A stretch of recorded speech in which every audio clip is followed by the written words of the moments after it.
South Africa's President Cyril Ramaphosa is under growing pressure after leading the ruling African National Congress, ANC, to its worst election result in 30 years, forcing it to share power. With votes in from most districts, the ANC is on 40%, down from 58% at the previous election.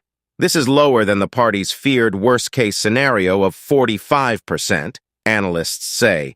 The ANC has always polled above 50% since the country's first democratic elections in 1994, which saw Nelson Mandela become president. But support for the party has been dropping significantly due to anger over high levels of corruption, unemployment, and crime. Citing the cost of living crisis and frequent power cuts, a woman told the BBC she ended a 30-year voting streak for the ANC in favor of the center-right Democratic Alliance, DA, this time. "This result is not good. I wanted it out of government. We need to give someone else a chance," she said. The final results will be announced at 18 o'clock local time, 17 o'clock BST on Sunday, the BBC understands. The ANC leadership has begun to consult internally to prepare for complex coalition talks. Its options are the DA, which is in second place on 22%, the Umkhonto we Sizwe MK party led by former President Jacob Zuma on 15%, or the Radical Economic Freedom Fighters, EFF, with 9%. Both the EFF and MK advocate seizing white-owned land and nationalizing the country's mines. The MK has said it would be prepared to work with the ANC, but not while it was led by Mr. Ramaphosa. He replaced Mr. Zuma as both president and ANC leader following a bitter power struggle in 2018. MK supporters have been celebrating overnight in Durban, the biggest city in the party's heartland of KwaZulu-Natal province. The party was only formed in December. ANC chairperson Gwede Mantashe said his party was unlikely to form an alliance with the DA. He said there would have to be policy alignment between parties to form a coalition agreement. For the ANC, its black empowerment policies, aimed at giving black people a stake in the economy following their exclusion during the racist apartheid era, were non-negotiable.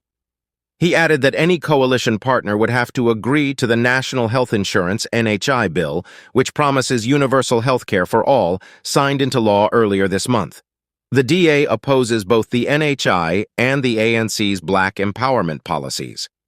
Despite the ANC's reluctance to align with the DA, its leader John Steenhuisen hasn't ruled out the idea. If an alliance with the ANC was reached, there would be a few non-negotiables, he said.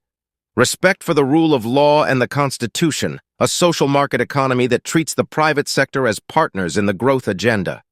Zero tolerance for corruption and cadre deployment, and an absolute laser-like focus on economic policies that grow jobs.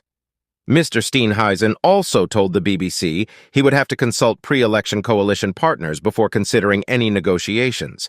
But he ruled out the EFF and the MK party as potential coalition partners. "I think instability is not in the best interest of the country. A coalition with the radical left in South Africa of the MK party and the EFF will produce the same policies that destroyed Zimbabwe, destroyed Venezuela," he said. Another option would be to work with the EFF, led by Julius Malema, a former ANC youth leader. The two parties currently form the coalition that runs the country's biggest city, Johannesburg.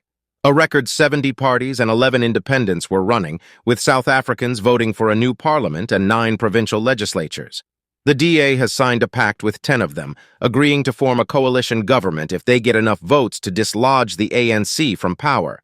But this does not include the EFF or MK, who would be needed to form a majority.